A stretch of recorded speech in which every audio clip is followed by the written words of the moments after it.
What is going on, everybody? So, working on the abandoned Trans Am tonight.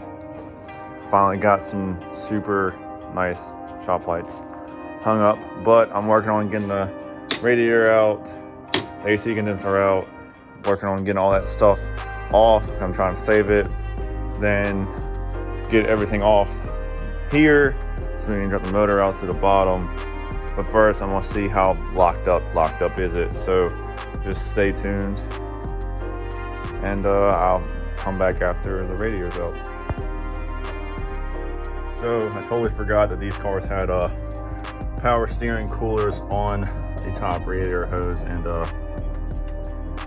was wondering why this thing was being so tough to get out, and that's the reason why. But the radiator's out, so now I'm gonna put a breaker bar on the crank pulley, get obviously the belt off.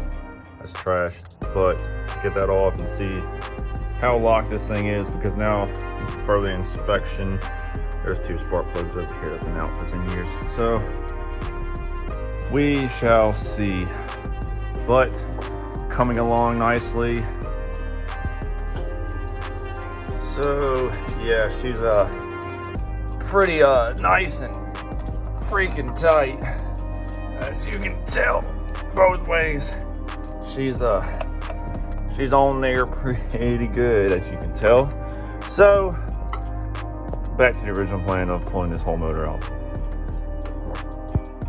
Okay, so now I'm working on getting the harness out and getting all this stupid air pump bullshit off, because I'm definitely not putting that on here. I'm deleting all of that. But right now I'm working on getting the harness out and fighting the harness to the alternator, which is a pain. And then next I'm gonna work on getting the manifolds off, or the cats unbolted from the manifolds, maybe, if I don't have to cut them off. But we shall see.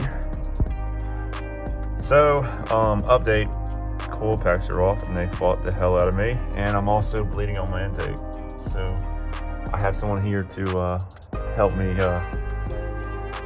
get my patience back, and not want to drop this whole subframe with everything connected to it. But after this, it's going to be the fucking exhaust. As much as it fought me, I had to get the tank off of it, and what we have found is absolutely disgusting.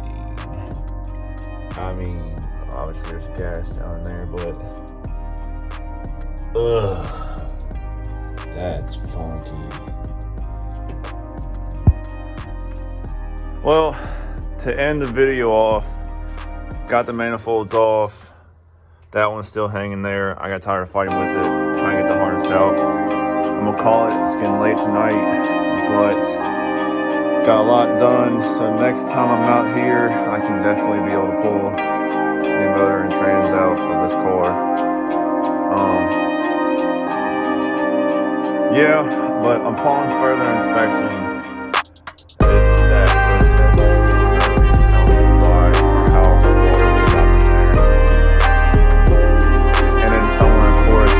tried to unlock it because it had spark plugs out on this side, on the other side as well. But there's gonna be a lot of shit I'm